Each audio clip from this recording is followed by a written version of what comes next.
Warning, this video contains spoilers for Spider-Man: No Way Home. The Marvel Cinematic Universe's Spider-Man may have just gone up against the Sinister Six, or 5, but there's still plenty of other Spider-Villains to go around. With the world's memory of Peter Parker having been erased at the end of Spider-Man: No Way Home, the slate has been wiped clean for the web-slinger, and the door is open for plenty of new foes to menace New York. Spidey has one of the greatest rogues galleries in all of comics, and the MCU's new status quo marks a golden opportunity to bring in some of those villains, just to remind everyone that life will never be easy for poor Peter Parker. Join us as we count down 10 villains that Spider-Man could fight next in the MCU.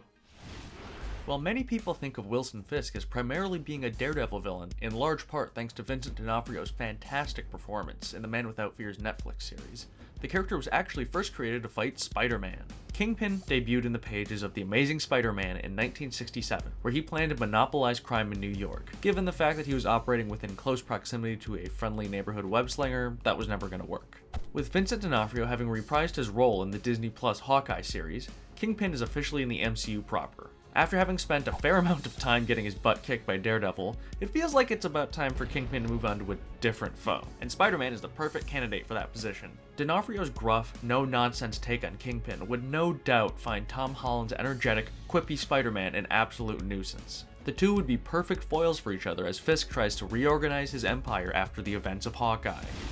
A number of people have used the identity of the Hobgoblin in the comics, but the most interesting one in terms of what we're talking about here is none other than Ned Leeds. In the MCU, Ned's been consistently portrayed as Peter's bestie, and while he did have some funny lines about not wanting to betray him in No Way Home, we also seemingly say goodbye to him at the end of the movie. Of course, it's the MCU, so don't be too surprised if Ned makes his way back into Peter's life sooner rather than later, maybe with some goblin equipment left over by Willem Dafoe's Norman Osborn? His turn to evil could be explained by him having gone insane thanks to memories from his past timeline bleeding over into his current one.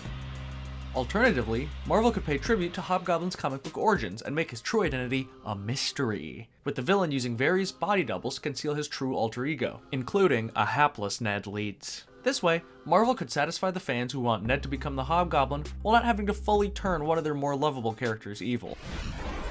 This guy might be one of the MCU's biggest lingering plot threads. That's right, I'm talking about Mac Gargan, better known in the comics as the Scorpion. We first met Mac in Spider-Man: Homecoming, where he approached the Vulture, offering him the opportunity to team up with him and some friends to take down Spider-Man.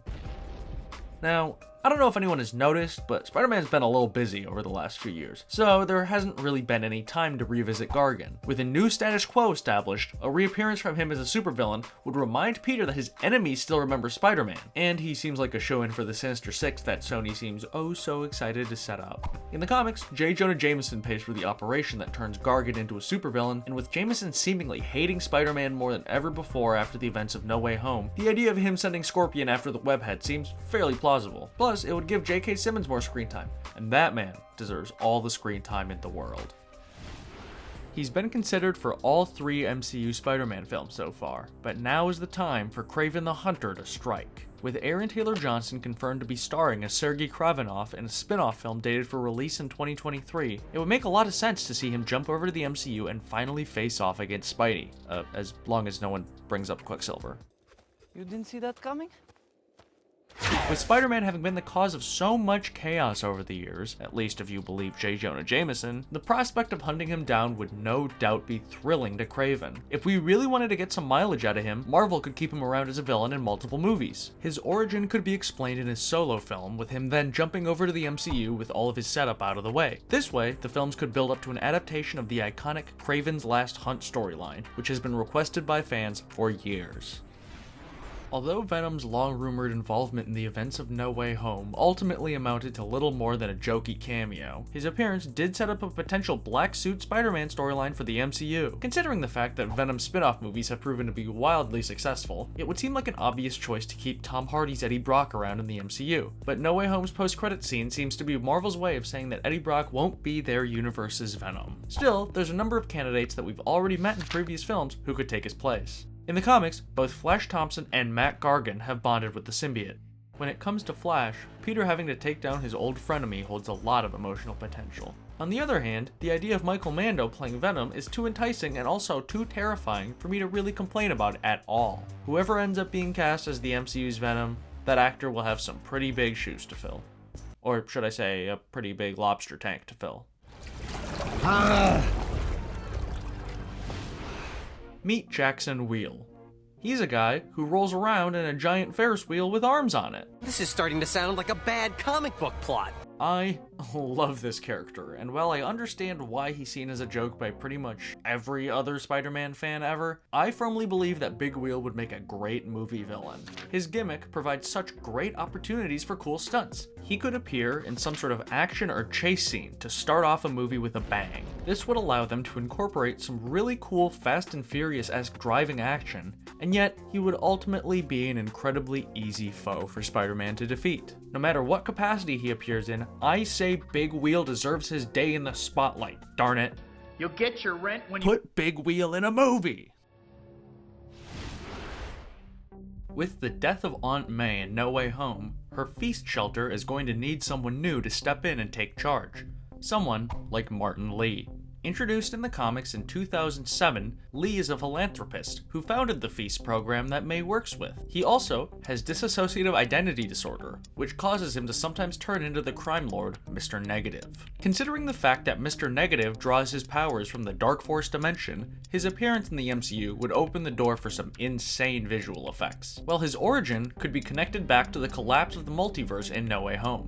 On the more personal side, Martin Lee's situation raises heavy questions pertaining to identity and self, issues that Peter Parker is no stranger to facing. At the same time, his takeover of May's feast shelter would surely put him on Peter's radar, and a personal conflict like this could bring Peter back down to the level of friendly neighborhood Spider-Man and not the friendly multiverse planetary Spider-Man like he's been recently. Although, that title does sound pretty cool. This one might technically be cheating because it's a team of villains instead of just one, but these guys are all just about incompetent enough that it evens out. In 2013, Nick Spencer began writing a book for Marvel entitled The Superior Foes of Spider-Man, which followed a group consisting of B-list villains Beetle, Boomerang, Overdrive, Speed Demon, and Shocker, trying to make it as legit supervillains. The series was a big hit for Marvel, and the members of this team have since become fan favorites thanks to their relatable, yet roguish and very flawed personalities. And as characters like Iron Man and Star-Lord have proven, Marvel audiences love their flawed rogues. Since the superior foes are all fairly simple villains with clearly defined character traits, they could easily all be introduced in the same film. As a matter of fact, Shocker already appeared in Spider-Man Homecoming, so that's one less villain that would have to be set up for the audience because they're already familiar with him. They also don't have to be the main villains of whatever film they appear in, but watching these wannabes bumbling their way through various attempts on the web-slinger's life would most certainly make for some fun and memorable set pieces.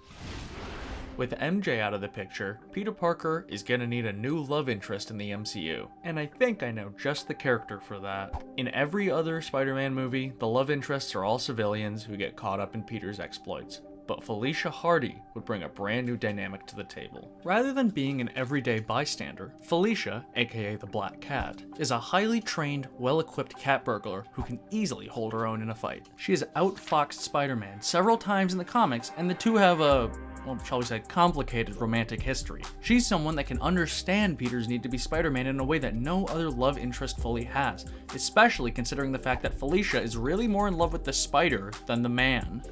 Black Cat's MCU introduction could also potentially be a two birds, one stone situation, as Felicia could easily serve in a dual role as both a love interest and a major villain. It stands to reason that Peter would be in a vulnerable space after the events of No Way Home, so it would be a perfect opportunity for Felicia to enter his life, take him for a spin, and ultimately break his heart. Peter getting romantically involved with one of his villains is another situation that hasn't been seen in any other Spider-Man movie, and it's a perfect way to remind the audience that no matter what, Peter Parker never stops taking L's.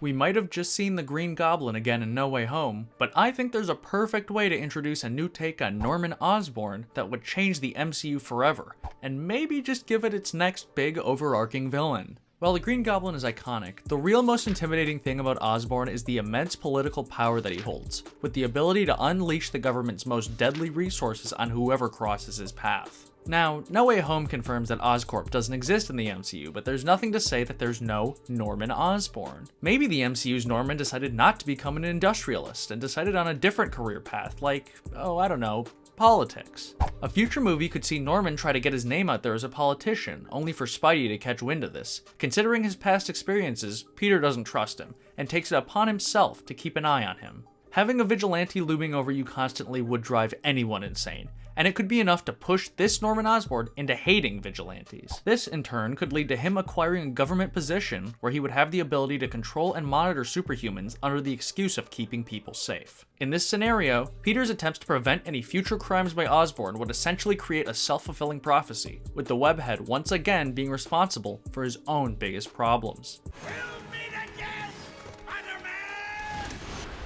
Hey everyone, I'm Matt Sonic, I made this video, and now I'd like to hear your thoughts. Which villain do you want to see Spider-Man fight next in the MCU? And why is it Big Wheel? Let me know in the comments below, and thank you for watching.